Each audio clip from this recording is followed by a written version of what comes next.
we are once again chasing cryptid creatures through the woods. Welcome back to the swamp, my friends. It's good to see you made it back for another episode. Today I'm going to be sharing some creepy and allegedly true cryptid horror stories sent in by viewers just like you. As always, if you have a story that you would like to share, be sure to submit it at swampdweller.net or the email you can find in the description down below. Joining me today is my good friend from across the pond, Papa Scare. If you enjoy his voice, please check out his channel. You can find the link to do so in the top of the description. Maybe consider giving him a subscribe. Anyways, let's get into these creepy and allegedly true cryptid horror stories.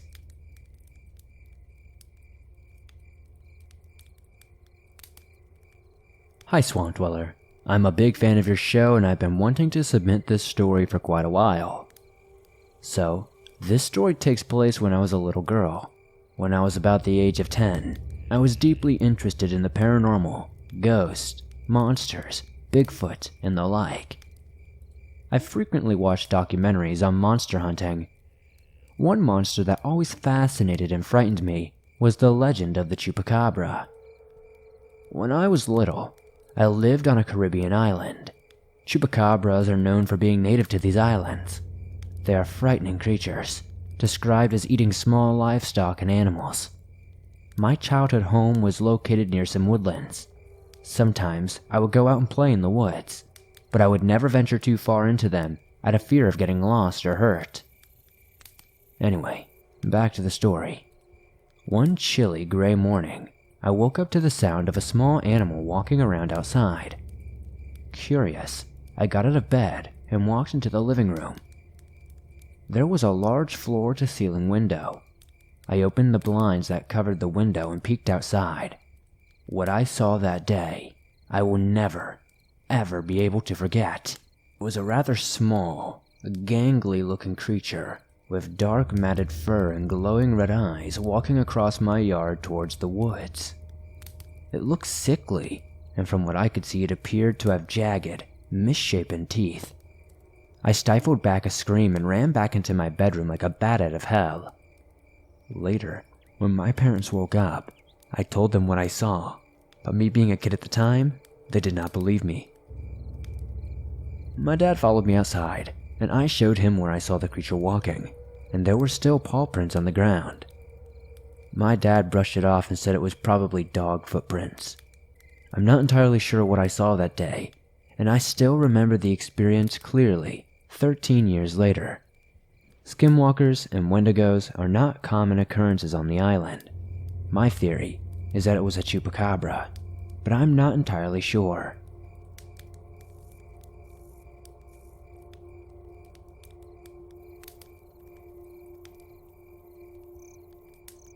My mom and dad have some of the craziest stories you will ever hear, from running into monsters during the night to hearing things whisper in the dark.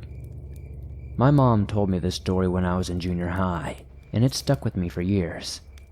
My mom worked quite a few jobs, and with every job she made new friends, and for some reason they always told her their paranormal experiences. Everything from seeing Bigfoot up in the Zuni Mountains in New Mexico to seeing ghosts while driving home in the dead of night. For this story, my mom had worked for a hotel that had a restaurant inside, where she had a position as the hostess. One day, a close friend had come back to work after taking their vacation, asking her how the trip was to Utah. Her friend told her they had a fun time, but they had encountered something rather, terrifying. She explained when they were coming home, they left late, so they were going to be making their trip home through the night. They were on the border of Utah and New Mexico at a place my mom called Skinwalker Alley. This area was well known for having some of the most extreme encounters with these entities, to put it mildly. They had been driving for quite a while at this point. It was herself and her husband, and her youngest son. Their son had fallen asleep for quite a while at this point, and she was staying up to keep her husband company while he drove. It was approaching 3 a.m. when they had reached the border. She was not paying any attention to what was going on outside, While her and her husband were in the middle of their conversation, her husband said out loud, "What the?" Turning her attention to the corner of the road, they were approaching a large hill when she noticed something moving quickly down the hill. Saying out loud, "What the hell is that?" her husband quickly made the decision to step on the gas and try to get ahead of whatever this thing was that was quickly coming down the mountain. As they approached the hill, they noticed it was a deer, but this was no deer, as this thing looked more... I don't know, it looked more human, I guess. They noticed it did not stand on all fours, but was literally running on two legs. As they quickly drove past it, it quickly begins following them, jumping from one side of the road to the other. This is where they noticed that there was a man. He had on what appeared to be a deer head. Desperately trying to outrun this creature, it kept up with them for quite a few miles, until in the distance they saw an oncoming car. Looking to the passenger side, they saw it run off into the trees. Freaking out, they tried to keep their cool, and not wanting to wake up their son, they kept staring straight ahead. A few more miles down the road, they had driven past a herd of deer. Thinking, what if this thing came out of there? They just kept on going, speeding up the entire time. A week after, she told my mom of their encounter. They went to see a shaman, and he explained that it was most likely a skinwalker they had come across. He explained that the skinwalker was not there for them, but wanted to scare somebody, and it just so happened that they were there at the wrong time. Her friend, wanting to be sure, asked him again if they were safe. He went on and said after their encounter, if they had come across any deers, she said, they would be fine. That meant they were safe from the skinwalker, for whatever reason. I couldn't really tell you why. After this terrifying encounter, they made themselves promise they would never drive through the night in Skinwalker Alley. My only question is, if a skinwalker takes the shape of a certain creature, let's say a deer, and then you see deer right after, why does that mean you're safe? Maybe somebody can explain that in the comments.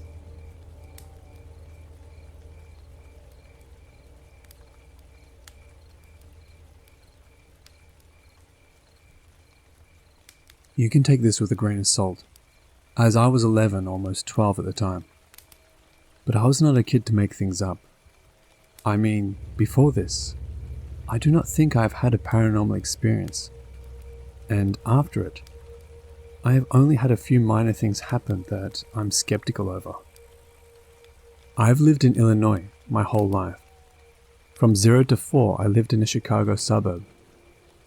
At age 4, we moved to the boonies, a very small, rural farm town, way closer to Rockford than Chicago. So most of my life, I have really lived near corn and forests.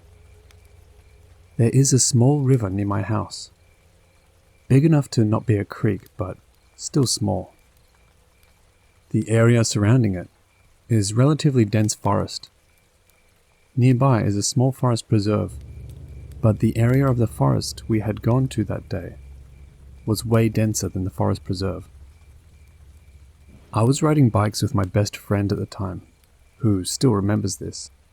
Basically, we rode to a part of the forest we had never been to before, and started walking in. There were no paths. We did not even get that deep in the forest until I heard a crack of a thick stick. Now, I am super outdoorsy because of where I live. I used to spend hours during the summer exploring the rural areas with my younger brother. And this was years ago when kids kind of just played outside with no repercussions. My friend, whom I was with, was more of a suburbs kid. When the stick cracked, I was the one to start looking around, while my friend heard it, but kept looking at her feet. So, I looked up for a second, and saw something that scared the living crap out of me. A massive, black wolf dog thing leapt from behind a tree to another tree. I even remember it was moving west to east in the forest, from my right to my left. It looked like pure shadow. I did not see hair or eyes or fur, but it was like it was almost blacker than a shadow. Probably could not have been more than 20 or 25 feet away. It disappeared when, finally, it was behind the tree to the east. I booked it, my friend ran after me. Afterwards, we discussed. Friend never saw the actual dog thing, but we talked about the feeling. We both felt as if we were in some sort of a dream state. It was total Oz effect. Things got unnaturally quiet, and I felt I was in a trance, as did my friend. I almost felt my eyes growing heavy during the walk into the forest. And unlike the regular Oz effect, it felt sort of peaceful. But maybe it is because I was a naive kid and did not recognize danger. We eventually returned home, and I told my mum, who kind of just brushed us off, of course, but who did comfort me because I was shaking hard. Next day I was on a bike ride with my brother near the woods, and as we were leaving, we heard the most maniacal laugh. It sounded like the devil. I cannot even really describe it except that it was like something out of a horror movie. My brother was in front of me and turned around and gave me an extremely freaked look. So he heard it too. We pedaled our bikes as hard as possible out, and again told my mum, who kind of shrugged. Let me tell you, I slept with the lights on for probably 3 months, and during that time, I was constantly on edge and did not sleep well. I just have so many questions. The forest was, a real forest, but it was still close to some houses. Why would a dogman type thing be here? There are also no wolves here whatsoever, and it was far too big to be a coyote, much less a pitch black shadow coyote. How did it disappear as well? And I am not positive the laugh was related. I guess it could have been some older kids that were messing around with us. It may have been, but it sounded simply wrong, and we did not hear or see anyone else around. After I saw it, I was terrified. I was 11 using my dad's dial-up internet to look things up I saw. I was terrified it was an omen of death or something, but thankfully, I am alive 13 years later.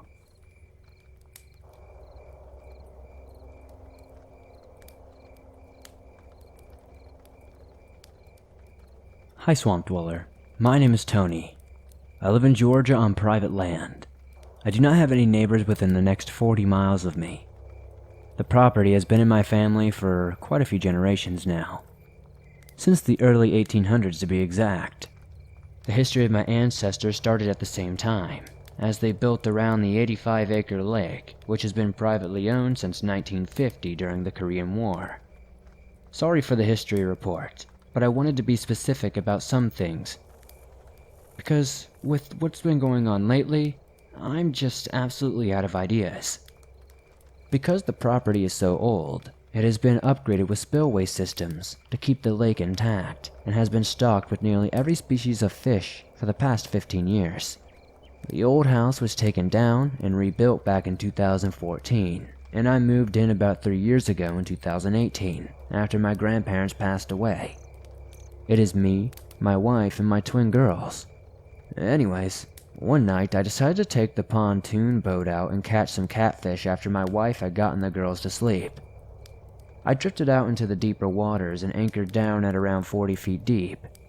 I caught some bait fish with my cast net and rigged up a few catfish rods. The biggest fish we have in this lake are blue catfish at around 60 pounds. This is especially important to remember because what happened next did not sound like a fish jumping. It was a huge splash, but a strange sound came from the spot as it emerged. There are no alligators in this part of the state.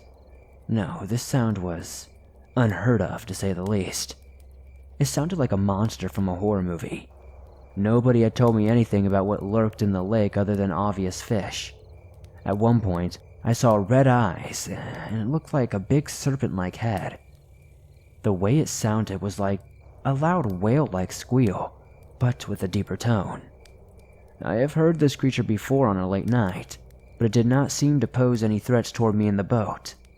Of course, I would not swim in the lake because I feared open water since I was about 13 years old. So, I had that fear for 13 years now. Since then, I've heard the same creature for a second time. I will only fish from my dock now. Can you tell me what this thing was? Or is this thing unknown entirely?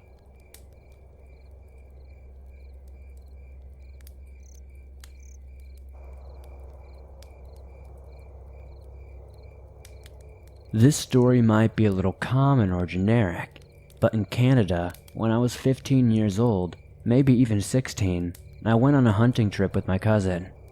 My cousin, Austin, was 2 years older than me and a much more skilled hunter. But despite our 2-year age difference, we were still particularly good friends.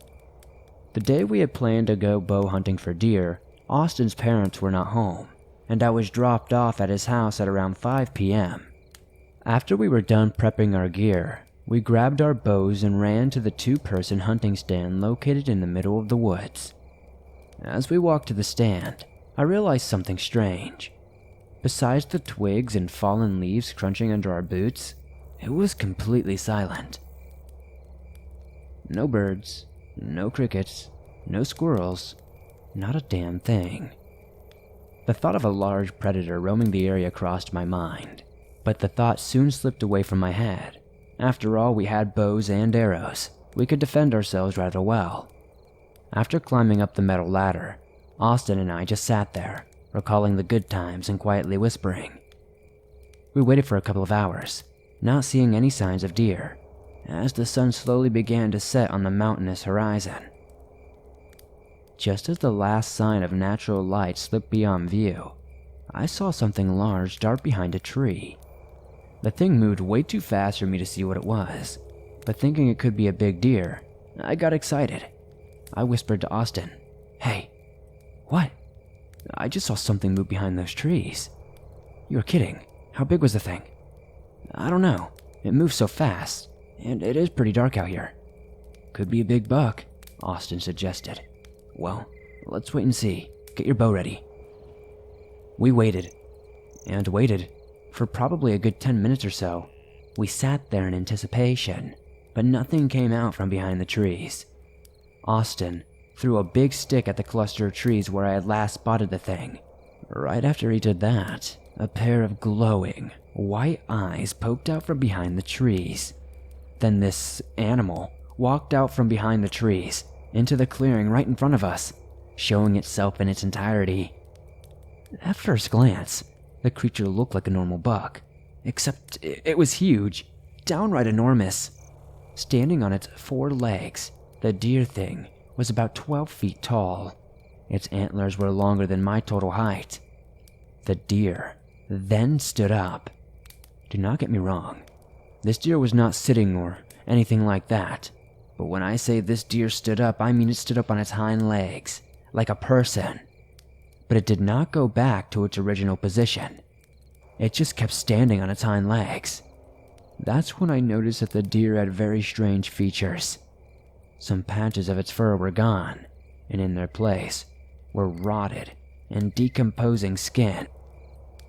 This deer thing's skeletal frame looked to be exposed. Based on the horrified and confused look on Austin's face, he noticed the features too. Not thinking very straight, I loaded my arrow into the bow, and right before I let go of the string, the deer thing's head snapped in my direction. My blood ran cold as the deer thing opened its mouth and screeched, revealing long, razor-sharp teeth. That was when the thought process ran across my mind. This was not a deer. I let go of the string and the arrow flew right beside the deer's head, missing by just an inch and hitting a log. It screeched, and I screamed, "Austin, what is that thing? How am I supposed to know? Shoot it!" I watched as the deer thing charged at the hunting stand, and at the exact same moment Austin shot the deer with his bow. The arrow was a direct hit. The arrow slammed into the deer thing's shoulder, and the deer thing fell flat on its back, screeching. I loaded another arrow, and I let go of the string and I missed it again. Instead of getting a killing shot, Austin quickly climbed down the hunting stand's ladder, and I followed shortly. As I ran through the clearing and down the trail, I looked back and saw the deer thing getting back up, looking dead into my eyes. I kept running. I ran and ran and ran, up to the point to where I could not breathe anymore. I ran faster than I thought was humanly possible. When I broke out of the forest with Austin, I leaned over and vomited into some bushes. Then we ran inside, locking the door behind us. Austin grabbed his dad's shotgun, and I stuck with my bow. 2 minutes after we came inside, I spotted the deer thing emerge from the woods. It spotted us in the house. Standing at the tree line, it stared at us with malicious intent, while we cowered in safety of Austin's house. The deer thing stared at us for a couple of more minutes. Then it went back into the forest, leaving me very relieved. After that, I almost never went hunting into those woods again, even though Austin tries to claim he never saw a thing. But that's quite literally impossible, and I'm pretty sure he's just in denial.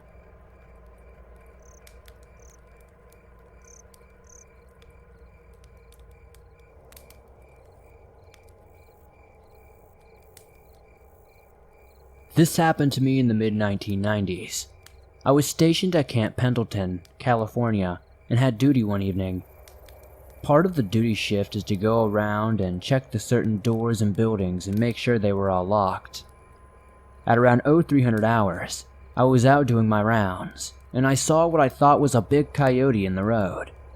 Seeing a coyote in that area would be unusual, but not necessarily impossible. As I was watching it, and it was watching me, it stood up on its hind legs and walked out of sight between a couple of buildings. At this point, I was of course alarmed, but I figured I was just hallucinating since I had been awake for probably close to 24 hours. It would not be the first time my tired eyes and brain had played tricks on me. Later that morning, one of my fellow Marines, I will call him Harold, asked me how duty was. One thing to understand is that Marines seem to have a relatively large number of Native Americans in the ranks. It may have something to do with the pride of the code talkers from World War II, and I have had one friend, Harold, say he joined the Marines because he could not find a warrior job anywhere else. We were infantrymen. At any rate, Harold was Navajo. I had known him for years, and even spent a couple of weekends at his family's place near Gallup. I told him about my hallucination. He got quiet and said, "That's Bruce, another Marine in my company. He's also Navajo, but I didn't know him nearly as well as I knew Harold. He's a bad guy. I'd stay away from him," Harold said. Now, it was always difficult to tell if Harold was joking. He was a man of few words and even fewer jokes, but he seemed serious. I told him to quit messing with me. He responded by telling me that Bruce was a skinwalker. I had never even heard that term at that point. Apparently, he came from a family of skinwalkers, and that they were bad witch doctors. At that point, I did not know what to believe, so I just dropped it. I can say that every time I came across Bruce after that point, he just stared at me, with that same blank stare that Coyote gave me. I gave him a wide berth from then on out. Had some other odd experiences in the South American southwestern desert, and probably a jinn encounter as well when I was embedded with Iraqi troops years later. We could see a man walking around in the darkness, but nothing with the thermal or IR sights. But that was by far the strangest encounter. This skinwalker or whatever it was at Camp Pendleton.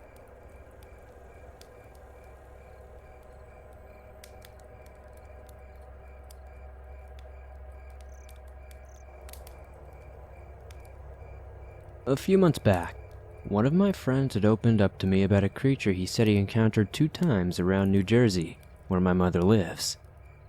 This same friend and I have encountered a skinwalker in the past while being in New Jersey, and he told me when he was just a boy, he saw something in the fields next to his house out in the middle of nowhere.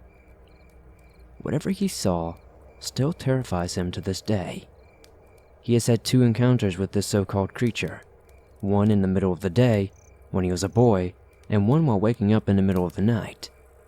Here are his encounters with an alleged dogman. These stories are also from his perspective, so I could capture the narrative. I hope you enjoy his stories. Hi, my name is Todd, and I have lived in New Jersey all of my life.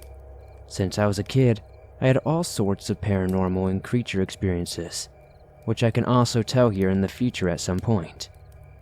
I am a heavy believer in the supernatural, and in Dogman and other cryptids, just like my friend Sam. Here are two of my encounters with what I believe are Dogman. It was a clear sunny day, as I was walking alongside a trail that was close to my house. I was only around 7 or 8 years old at the time. It was so beautiful out that day, and as a young kid, I was taking it all in. I was having an absolute adventure, picturing myself just running through the open fields waiting for my mom and dad to get home. The trail I was on has beautiful scenery all around, with tall grass for miles. To my left, there was a dense forest to my right. I just was walking through the woods, as whenever my parents were not home, I would just explore. I was enjoying the walk, taking in all the feels of the nature. The smell of the wood was intoxicating, as well as the chirping birds. Then the woods fell silent. I felt like someone or something was watching me, and my eyes darted around the entire area. I then looked to my left and noticed something in the tall grass. To me, it looked like a big dog, but then I saw that it was crouched down like a man would be if it were hiding. He was covered in brown fur. It looked like it had a muzzle and ears like a German shepherd, and had eyes that were blood red. I thought it was more curious than frightening at the moment, but I was still on edge. I was scared for a bit, but I acted like I did not notice it and just went along my day and ran back to my house.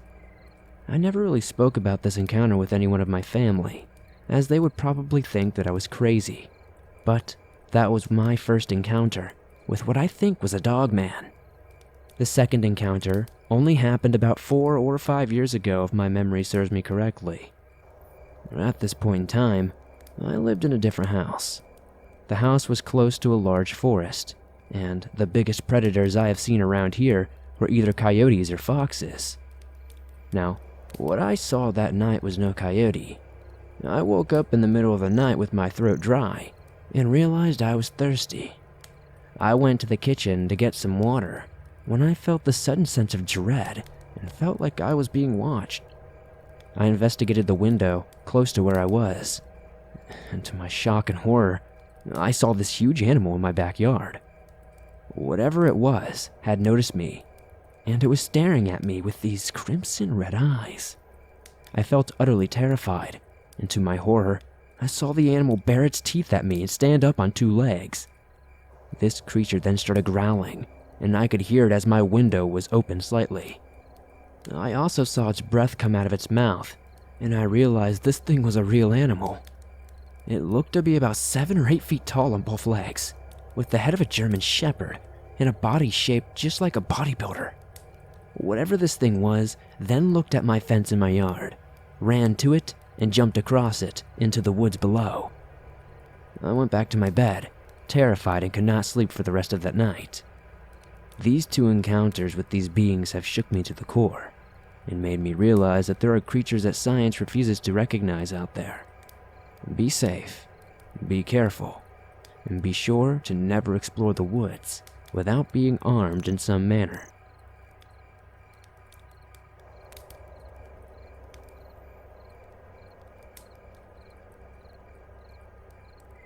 Thanks for listening to these creepy and allegedly true cryptid encounter horror stories sent in by viewers just like you. If you enjoyed these stories, please be sure to hit that like button as it helps me out a ton. The more likes this video gets, the more YouTube promotes it in the algorithm. If you're listening to this on iTunes or another podcast platform, please give this show a 5-star rating, as that truly helps me out a ton, and it's really appreciated. If you're new to the swamp, why not join us and help us expand our ever-growing waters? Hit that subscribe button and turn on notifications to never miss a new video, as I upload them almost every single day, on all things natural and supernatural. If you have a story that you would like to share, whether it's an encounter with an unknown creature or something entirely different, be sure to submit your story at swampdweller.net or the email you can find in the description down below. I'd love to share your story with everyone here in the swamp. It's stories like yours that truly help keep this show going on a daily basis. I'd love to know in the comments down below what story tonight was your favorite. There's something about Dogman encounters that just shake me to the core, and I'd have to say that one was my favorite. If you're on the go and don't have YouTube Premium, but still want to listen to your favorite Swamp Dweller scary stories wherever you go, you can download them absolutely free from iTunes, Spotify, Stitcher Radio, and just about everywhere else you find your favorite podcast online. It's absolutely free and always will be. If you guys would like to support the Swamp outside of hitting that like button, subscribing, and giving the podcast a 5-star rating, maybe check out the merch store. I've got face masks, t-shirts, hoodies, and everything else you could imagine. I'd love to see you guys in some cool Swamp threads. Much love and appreciation to my good friend, Papa Scare. If you enjoyed his voice and his reading, please check out his channel. You can find the link to do so in the top of the description. Be sure to give him a subscribe and help him out. Thank you guys as always for supporting the show the way you do. I'd love to see you guys on my social medias. Check me out on Instagram, Twitter, and Facebook, and I'll see you guys soon with another creepy video.